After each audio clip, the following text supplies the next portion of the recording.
On the evening of August 12, 2016, Donald Cone Jr. was walking his dog along Judge Neal Loop, a secluded one-lane road in Greene County, Tennessee, when he stumbled upon a horrific scene.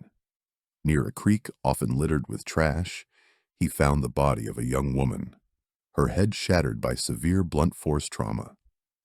The victim was 21-year-old Jessica Morrison, a devoted mother of two, 16 weeks pregnant with her third child. Her body lay just 2.5 miles from the home of Vonda Smith, the grandmother of her eldest son, Channing.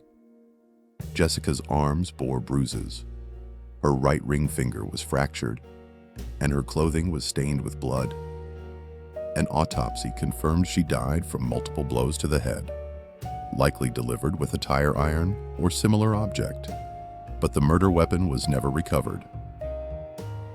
Jessica's mother, Tammy Morrison, and her fiancé, Gary Ely, reported her missing that evening when she failed to arrive for a planned visit with her sons, 3-year-old Channing and 1-year-old Camden. Tammy tracked down the boys at Vonda Smith's house, 4.9 miles from Jessica's home, an 8-minute, 52-second drive. Vonda, a 51-year-old insurance clerk, claimed she had lent Jessica her white Pontiac Sunfire earlier that day and hadn't seen her since. The investigation quickly focused on Vonda, the last person known to have been with Jessica. Detective James Randolph of the Greene County Sheriff's Department arrived at Vonda's home at 2 a.m. on August 13th to break the news of Jessica's death.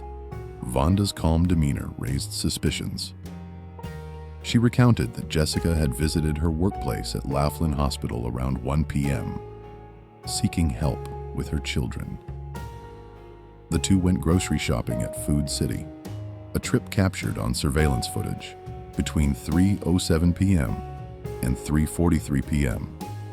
After dropping off groceries at Jessica's home, Vonda said she gave Jessica $1,000 to pay bills and lent her the car.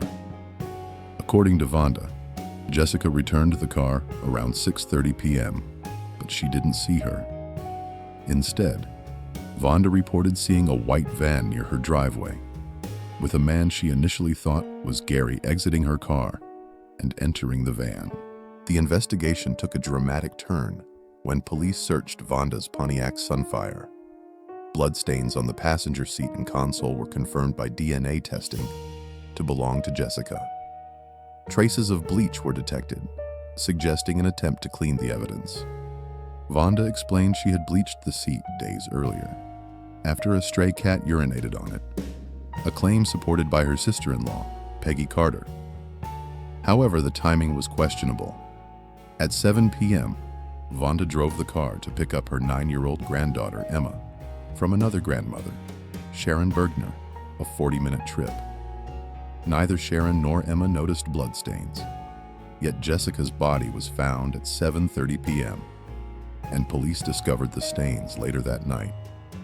How could the blood appear so suddenly? Investigators found additional clues scattered across nearby roads.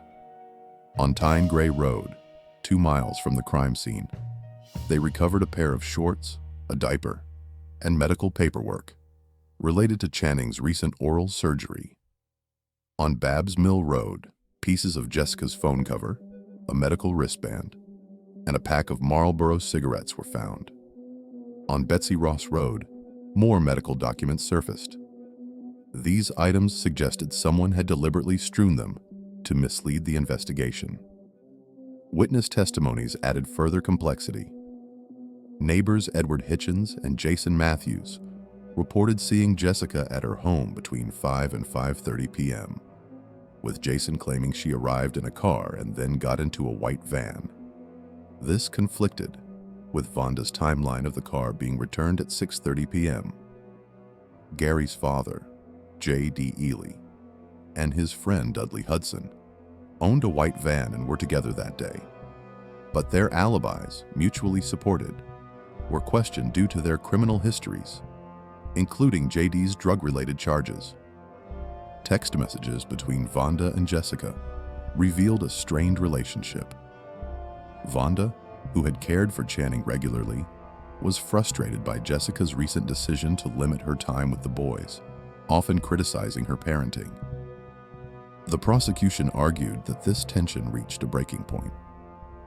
They theorized Vonda attacked Jessica, used her car to transport the body to Judge Neil Loop, and attempted to clean the blood with bleach. In May 2018, a Greene County criminal court jury convicted Vonda of first-degree murder for Jessica's death and second-degree murder for her unborn child. Judge John F. Duggar Jr. sentenced her to life in prison for the first-degree murder charge, with a concurrent 25-year term for the second-degree murder charge, citing enhancement factors: the vulnerability of the fetal victim, the use of a deadly weapon, and Vonda's abuse of her position of trust as Channing's grandmother. The forensic evidence, however, painted a murkier picture. Jessica's defensive wounds, bruises, and a broken finger indicated a fierce struggle, yet Vonda, a 4'10", 51-year-old woman in poor health, showed no scratches or bruises when questioned hours after the murder. Jessica, at 5 feet 6 inches and physically fit, likely could have fought back effectively. No DNA from Vonda was found on Jessica or at the crime scene. Instead, DNA from 3 unknown men was discovered under Jessica's fingernails, suggesting she scratched her attackers. Semen from 2 men was found on her underwear, one matching Gary Ely, the other unidentified. No paternity test was conducted for the unborn child, leaving open the possibility of another individual's involvement. A blood spatter expert testified that the stains in Vonda's car came from Jessica, while seeded, not planted, and were mixed with bleach, indicating a cleanup attempt after the fact. Yet, the timeline remained perplexing. If the car was used to transport Jessica's body, why didn't Sharon or Emma notice blood at 7 p.m.? The absence of a murder weapon and the fact that the crime scene was not where the body was found further complicated the case. A critical piece of evidence: a cell phone ping placing Jessica's phone near Tyne Gray Road at 4:34 a.m. on August 13, 2016, was lost, raising concerns about due process. Vonda's defense argued this could have been exculpatory, but the trial court issued a jury instruction to address the issue, and the evidence was deemed insufficient to overturn the conviction. In 2020, the documentary series The Wrong Man revisited the case, raising doubts about Vonda's guilt. In a jailhouse interview, Vonda claimed she had been covering for her son, William, Channing's father, asserting he was the one who returned her car alongside the white van. When confronted, William denied any involvement, and no direct evidence linked him to the crime.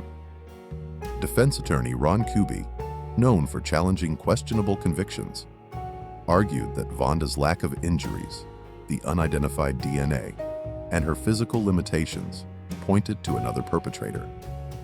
Despite these arguments, Vonda's appeal was denied by the Tennessee Court of Criminal Appeals in February 2021. As a doting mother with no known enemies, Vonda, too, was a respected figure, with a 25-year career as an insurance clerk and a reputation for devotion to her family.